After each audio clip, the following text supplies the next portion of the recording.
बच्चों and welcome back to my channel that is Concept Improver. Today in this video we are going to continue with class 10th history chapter number 1 that is the rise of nationalism in Europe. And ये जो है second part है इस chapter का। जो first part था वो already मैं अपलोड कर चुकी हूँ अपने चैनल पे, जिसका लिंक मैं डिस्क्रिप्शन बॉक्स में दे दिया है। अगर आपने वो वीडियो नहीं देखी है तो आप वहाँ से जाकर के वो वीडियो देख सकते हो। So without wasting your more time चलो अब थोड़ा पढ़ लेते हैं। तो लास्ट वीडियो हमने पढ़ा था फ्रेंच रेवोल्यूशन के बारे में। इसके अलावा Napoleon invasion and civil code of 1804 जैसे पॉइंट हम लास्ट वीडियो में कवर कर चुके हैं। आज इस वीडियो हम स्टार्ट करेंगे नेक्स्ट टॉपिक से, that is the making of nationalism in Europe. Europe में जो है नेशनलिज्म किस तरीके से आ रहा था तो पढ़ते हैं इसके बारे में। देखो, till the mid of 18th century there no nation state in Europe. 18th century के मिडल तक कोई भी नेशन स्टेट नहीं था यूरोप में, सिर्फ जो है मोनार्ची सिस्टम फॉलो किया जाता था वहाँ पे। मोनार्ची सिस्टम क्या होता है? जो वर्ड होता है मोनार्च, इसका मतलब होता है किंग या फिर क्वीन। जब राजा या फिर रानी के पास जो है डिसीजन मेकिंग पावर हो, जब राजा या फिर रानी के पास में ये पावर है कि वो उस एरिया में जहाँ पे उनका शासन है वहाँ पे कोई भी रूल या फिर पॉलिसी इंप्लीमेंट कर सकते हैं जो वो चाहे, जिसके लिए वो जवाबदेही नहीं होंगे वहाँ के लोगों को, तो ये होता है हमारा मोनार्ची सिस्टम। इसके अलावा ये क्वेश्चन आता है कि आगे जाके कौन नेक्स्ट किंग बनेगा, ये कैसे डिसाइड होता है? या तो राजा जो है अपनी संतान को अपनी विरासत सौंप करके उसे जो है नेक्स्ट राजा डिक्लेयर कर देता है, या फिर अगर किसी युद्ध के दौरान राजा की मृत्यु हो जाती है या फिर वो राजा जो है किसी युद्ध को हार जाता है तो जिस राजा ने उसे हराया होता है वो जो है उसके एरिया को, उसके किंगडम को टेक ओवर कर लेता है और वहाँ का जो है नेक्स्ट राजा बन जाता है। तो ये होता है हमारा मोनार्ची सिस्टम। हमारे इंडिया में डेमोक्रेसी, हम जो है अपना लीडर, अपना रिप्रेजेंटेटिव खुद चूज करते हैं। हम अपना वोट कास्ट करते हैं, जिससे जो है ज़्यादा वोट मिलता है वो जो अपनी गवर्नमेंट फॉर्म करता है, और हमारी जो गवर्नमेंट है वो हमारे लिए रूल्स एंड पॉलिसीज़ बनाने का काम करती है। और इसके अलावा हमारी गवर्नमेंट होती है, इसे एक्सप्लेन करना पड़ता है अपने एक्शंस और डिसीजन को जो भी वो लेती है हम सबके लिए। ठीक है, काफ़ी हद तक डेमोक्रेसी और मोनार्ची सिस्टम के बीच में डिफरेंस पता चल चुका होगा।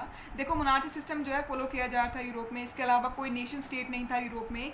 कौन से ऐसे रीजंस थे जिसकी वजह से कोई नेशन स्टेट नहीं था यूरोप में? ठीक है, जो डाइवर्सिटी थी, जो लोगों का डिस्ट्रीब्यूशन था, ये जो है मेन रीजन था जिसकी वजह से कोई नेशन स्टेट नहीं था यूरोप में।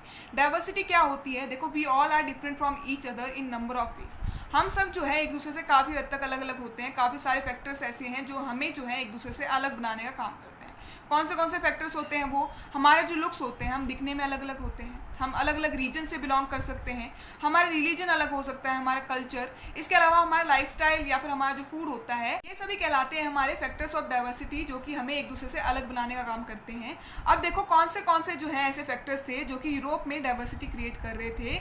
Language and culture, these are the two factors that were creating diversity in the Europe. ठीक है, ये वो फैक्टर्स हैं, ये दो वो मेन फैक्टर्स हैं जो कि यूरोप में डाइवर्सिटी क्रिएट करने का काम कर रहे थे।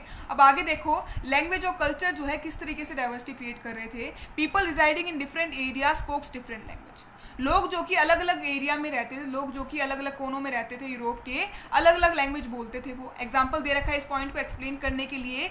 जैसे कि एक एग्जांपल दे रखा है हंगरी जो है एक यूरोपियन कंट्री है, वहाँ के जो है 50% लोग जो है मगियार लैंग्वेज बोलते थे, और जो बाकी के 50% लोग बच गए जो कि गैलिशिया रेजिडेंट थे, जो कि गैलिशिया के निवासी थे, वो बोलते थे पॉलिश लैंग्वेज। तो इस पॉइंट की मदद से हम देख सकते हैं किस तरीके से जो है डाइवर्सिटी क्रिएट हो रही थी वहाँ के लोगों के बीच में। अब आगे देखो, अब ये क्वेश्चन आता है कि कोई नेशन स्टेट नहीं था अगर यूरोप में 18th सेंचुरी तक, तो आगे जाकर के ऐसा क्या हुआ कि लोगों के अंदर जो है एक नेशन स्टेट की चाहत होने लगी। जो स्ट्रक्चर था यूरोपियन सोसाइटी का, वो जो है मेन रीजन था जिसने जो है लोगों के अंदर नेशन स्टेट की चाहत खड़ी करी। अब ये स्ट्रक्चर क्या होता है, यूरोपियन सोसाइटी का स्ट्रक्चर कैसा था?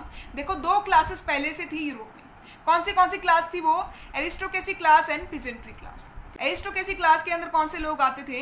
वो लोग यूरोप के जो कि अपर क्लास से बिलोंग करते थे, वो सभी आते थे हमारे एरिस्टोक्रेसी क्लास में, और वो लोग जो कि लोअर क्लास से बिलोंग करते थे वो आते थे हमारी पीजेंट्री क्लास में। अब देखो, जितने भी अमीर लोग थे वो आते थे एरिस्टोक्रेसी में, जितने भी गरीब लोग थे वो आते थे पीजेंट्री में। किस तरीके से आप इसे याद कर सकते हो? A for aristocracy, A for अमीर लोग, P for pageantry, P for poor people. इस तरीके से आप याद रख सकते हो इन पॉइंट्स को, अगर आप याद रखना चाहो तो। अब देखो, जो लोग एरिस्टोक्रेसी क्लास से बिलोंग करते थे, इनके बारे में क्या लिख रखा है? They were united by the common ways of life. ये जो लोग थे ये आपस में किस तरीके से जुड़े हुए होते थे, इनका जो स्टैंडर्ड ऑफ लिविंग था, जो रहन सहन था, वो काफी हद तक सेम था, जो कि इनके बीच में यूनिटी क्रिएट करने का काम करता था, जो कि इनके बीच में एकता बनाए रखने का काम करता था। इसके अलावा क्या दे रखा है इनके बारे में, they were the land owning class. Of course इनके पास में ज्यादा पैसे थे, तो ये अपने रुपयों को किस तरीके से इन्वेस्ट करते थे, ये जो है उन रुपयों को इन्वेस्ट करते थे लैंड खरीदने के लिए, प्रॉपर्टी खरीदने के लिए। इसी कारण से जो है इनके पास में लैंड ज्यादा था as compare to the people who belongs to the peasantry class. इसके अलावा क्या दे रखा है इनके बारे में, they spokes the French language. ये कौन सी लैंग्वेज बोलते थे, फ्रेंच लैंग्वेज ये बोलते थे। And they were connected by the ties of marriage. लोग जो है किस तरीके से जुड़ते चले जाते थे एरिस्टोक्रेसी क्लास में। अगर किसी फीमेल की जो है एरिस्टोक्रेसी क्लास में शादी हो जाती है, वो जो है डायरेक्टली पार्ट बन जाएगी एरिस्टोक्रेसी क्लास का। इसके अलावा न्यूमेरिकली या स्मॉल ग्रुप, न्यूमेरिकली का मतलब है इन टर्म्स ऑफ पॉपुलेशन। अगर पॉपुलेशन वाइज देखा जाए तो लोग जो कि एरिस्टोक्रेसी क्लास से बिलोंग करते थे इनकी पॉपुलेशन कम थी, और जो लोग पीजेंट्री क्लास से बिलोंग करते थे इनकी पॉपुलेशन ज्यादा थी, जो कि होता ही है, अमीर लोग जो है कम होते हैं और गरीब लोग जो है इनकी पॉपुलेशन ज्यादा होती है। ऐसा ही कुछ यूरोप के केस में भी देखने को मिला। इसके अलावा जो लोग एरिस्टोक्रेसी क्लास से बिलोंग करते थे इनके बारे में क्या दे रखा है, they were having a number of rights. इनके पास जो है बहुत सारे अधिकार थे, चाहे वो लीगल राइट्स हो या फिर पॉलिटिकल राइट्स हो, इनके पास में ये सभी अधिकार थे, जो कि पीजेंट्री वाले लोगों के पास में नहीं थे। जो लोग पीजेंट्री क्लास से बिलोंग करते थे इनके पास में ये अधिकार नहीं थे। अब देखो पीजेंट्री क्लास के बारे में क्या बताया हुआ है, majority in terms of population. जो लोग पीजेंट्री क्लास से बिलोंग करते थे इनकी पॉपुलेशन ज्यादा थी, और जो लोग एरिस्टोक्रेसी क्लास से बिलोंग करते थे इनकी पॉपुलेशन कम थी। ये पॉइंट हम पहले भी डिस्कस कर चुके हैं। इसके अलावा स्मॉल लैंड ओनर्स, मतलब इनके पास में लैंड इतना नहीं था, इनके पास में प्रॉपर्टी इतनी नहीं थी as compare to the aristocracy class. और they were having no rights, इनके पास में कोई भी राइट नहीं थी, कोई भी अधिकार इनके पास में नहीं थे, चाहे वो पॉलिटिकल राइट हो या फिर लीगल राइट्स हो। देखो जैसे जैसे जो है डेवलपमेंट होती गई, जैसे जैसे जो है ग्रोथ होती गई यूरोप में, एक नई क्लास जो है डेवलप होना शुरू हो गई थी। कौन सी क्लास थी वो, न्यू मिडिल क्लास। ठीक है, ये क्लास बड़ी इंपॉर्टेंट है। इसके अंदर आते थे हमारे जितने भी हमारे एजुकेटेड लोग थे, जितने भी हमारे पढ़े लिखे लोग थे, वो सभी आते थे हमारे न्यू मिडिल क्लास के अंदर। ठीक है, इन लोगों ने क्या किया, इन्हीं लोगों ने जो है आगे जाकर के क्या किया, एक नेशन स्टेट की जो है चाहत क्रिएट कर दी थी लोगों के अंदर।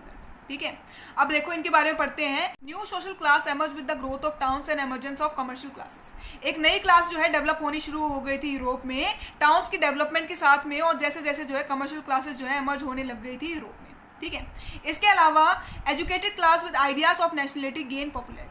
ठीक है, इसके अंदर आते थे जितने भी पढ़े लिखे लोग थे वो सभी आते थे हमारे न्यू मिडिल क्लास के अंदर। ये लोग चाहते थे फ्रीडम, इन्हें चाहिए था इक्वालिटी। ठीक है, ये देखते आ रहे थे किस तरीके से जो है यूरोपियन सोसाइटी जो है एरिस्टोक्रेसी क्लास और पीजेंट्री क्लास में बढ़ चुकी है। ये चाहते थे कि जो है सबको जो है समान अधिकार दिए जाएं, सबके पास में जो है इक्वल राइट्स हो। इसके अलावा ये चाहते थे अपना लीडर या फिर अपनी जो गवर्नमेंट है ये खुद चूज करे, अपना वोट कास्ट करके जो है अपने लिए गवर्नमेंट ये चूज करे जो आगे जाकर के इनके लिए रूल्स एंड पॉलिसीज बनाने का काम करे। ठीक है, जो ये लोग थे न्यू मिडिल क्लास से जो बिलोंग करते थे, ये जो है आगे जाकर के बने हमारे लिबरल नेशनलिस्ट। ठीक है, क्या होता है लिबरल नेशनलिस्ट, कौन होते हैं ये, और लिबरल नेशनलिज्म क्या होता है, तो पढ़ते हैं इसके बारे में। जो वर्ड है लिबरलिज्म, ये डिराइव हुआ है लेटिन रूट वर्ड लिबर से, जिसका मतलब है फ्री। ठीक है, इसके अलावा stood for the freedom for individual and equality for all before law. ठीक है, जो वर्ड है ये लिबरलिज्म, ये जो है क्या दर्शाता है कि हर एक इंसान को जो है स्वतंत्रता का जो है अधिकार है, हर एक इंसान को ये अधिकार है कि उसे जो है फ्रीडम मिले। इसके अलावा उसके साथ में जो है कोई भी भेदभाव नहीं होगा, चाहे वो किसी भी रिलीजन से बिलोंग करता हो, किसी भी कास्ट से वो बिलोंग करता हो, उसका प्लेस ऑफ बर्थ कुछ भी हो, चाहे वो मेल हो या फीमेल हो, उसके साथ में कोई भी डिस्क्रिमिनेशन नहीं किया जाएगा, उसके साथ में कोई भी भेदभाव नहीं किया जाएगा, और उन्हें जो है इक्वल अधिकार दिए जाएंगे, उन्हें जो है इक्वल राइट्स दिए जाएंगे। ठीक है, अब आगे देखो लिबरलिज्म के जो है ड्रॉबैक क्या थे, इसकी जो है लिमिटेशंस क्या थी। Equality before law did not stand for the universal suffrage, जो कि एक इंपॉर्टेंट स्टेटमेंट है इस चैप्टर के अंदर। देखो जैसे कि आप जानते हो कि आपके बोर्ड एग्जाम में स्टेटमेंट बेस्ड या फिर ओपिनियन बेस्ड जो है क्वेश्चन आते हैं, तो उनमें से जो एक क्वेश्चन बन सकता है वो क्या होगा कि explain the statement equality before law did not stand for the universal suffrage. इस स्टेटमेंट को एक्सप्लेन करो, क्या मतलब है इसका। देखो जो हमारा जो कॉन्स्टिट्यूशन है ये हमें एक राइट प्रोवाइड करता है, हमें जो है उसके अंदर एक प्रोविजन है कि हमारे साथ में जो है किसी भी टाइप का भेदभाव नहीं होगा, चाहे वो रिलीजन के बेसिस पे हो, रीजन के बेसिस पे हो, हमारे प्लेस ऑफ बर्थ के बेसिस पे हो, कास्ट के बेसिस पे हो, या फिर हमारे जेंडर के बेसिस पे हो, हमारे साथ में जो है किसी भी टाइप का भेदभाव नहीं होगा। लेकिन आज भी जो है इनइक्वालिटी हमें देखने को मिलती है, चाहे वो जेंडर वाइज हो या फिर आप देखो कि कास्ट के हिसाब से, जैसे कि रिजर्वेशन मिलता है बहुत सारे लोगों को, किसी टाइप के जो है बेनिफिट्स दिए जाते हैं लोगों को, तो ये जो है ये फैक्टर्स जो है कहीं ना कहीं इनइक्वालिटी क्रिएट कर रहे हैं आज भी। ठीक है, तो आप ये नहीं कह सकते कंप्लीटली जो है इक्वालिटी है, हम सभी जो है कंप्लीटली इक्वल हैं। ठीक है, तो वही चीज रखी है, इक्वालिटी बिफोर लॉ का मतलब ये नहीं है कि हर क्षेत्र में जो है, हर जगह पे जो है आपको इक्वल ट्रीटमेंट मिलता है। ठीक है।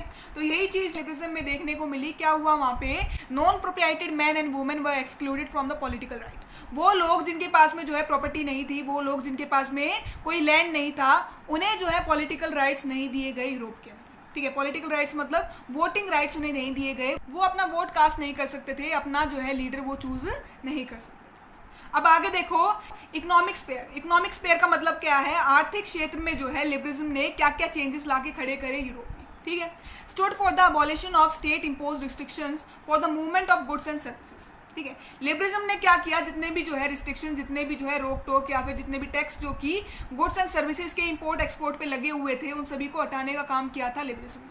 ठीक है, आगे देखो नेक्स्ट है हमारा पॉइंट जोलब्रिन। जोलब्रिन क्या है, न्यू मिडिल क्लास लोगों ने जो है एक नई कस्टम यूनियन फॉर्म करी थी। कब, 1834 में। ठीक है, किसके इनिशिएटिव पे, प्रूशिया के इनिशिएटिव पे जो है इन लोगों ने, न्यू मिडिल क्लास वाले लोगों ने एक नई जो है यूनियन फॉर्म करी, एक नया जो है एक संघ फॉर्म किया। कब, 1834 में, जिसके अंदर इन्होंने क्या किया, जितने भी टैरिफ बैरियर्स थे, जितने भी रिस्ट्रिक्शंस थे जो कि गुड्स के इंपोर्ट एंड एक्सपोर्ट पे थे, उन्हें अबॉलिश करने का काम करा, उन्हें जो है खत्म करने का काम करा। इसके अलावा इसके अंदर क्या किया गया, reduce the number of currencies from 30 to 2। ठीक है, जोलब्रिन के अंदर और क्या किया गया, 1834 तक जो है यूरोप के अंदर 30 करेंसीज हुआ करती थी, जिन्हें घटा करके 2 कर दिया गया, जो कि किस लिए किया गया, कॉमननेस क्रिएट करने के लिए। इसके अलावा क्या किया गया, creation of new network of railway, नए जो है रेलवे कनेक्शंस, नए जो है रेलवे नेटवर्क्स फॉर्म किए गए, ताकि जो है मोबिलिटी इंक्रीज की जा सके, ताकि गुड्स एंड सर्विसेज का जो इंपोर्ट एक्सपोर्ट है वो और भी आसान हो सके यूरोप में। ठीक है, इसकी वजह से क्या हुआ, mobility increase and economic nationalism strength. जो मोबिलिटी थी वो इंक्रीज हुई, गुड्स एंड सर्विसेज का जो इंपोर्ट एक्सपोर्ट था वो और भी आसान हो गया। इसके अलावा अगर आर्थिक क्षेत्र में देखा जाए नेशनलिज्म को, तो उसमें भी जो है आर्थिक क्षेत्र में भी जो है नेशनलिज्म और भी ज्यादा स्ट्रांग हो गया। So that's it. आज इस वीडियो में हम इतना ही पढ़ेंगे। नेक्स्ट वीडियो में हम स्टार्ट करेंगे नेक्स्ट टॉपिक से, जो कि है न्यू कंजर्वेटिज्म आफ्टर 1850। अगर वीडियो जरा भी अच्छा लगा हो तो लाइक और सब्सक्राइब करना मत भूलना, और कमेंट जरूर करना कि आपको इस चैप्टर में क्या डाउट है। Thank you.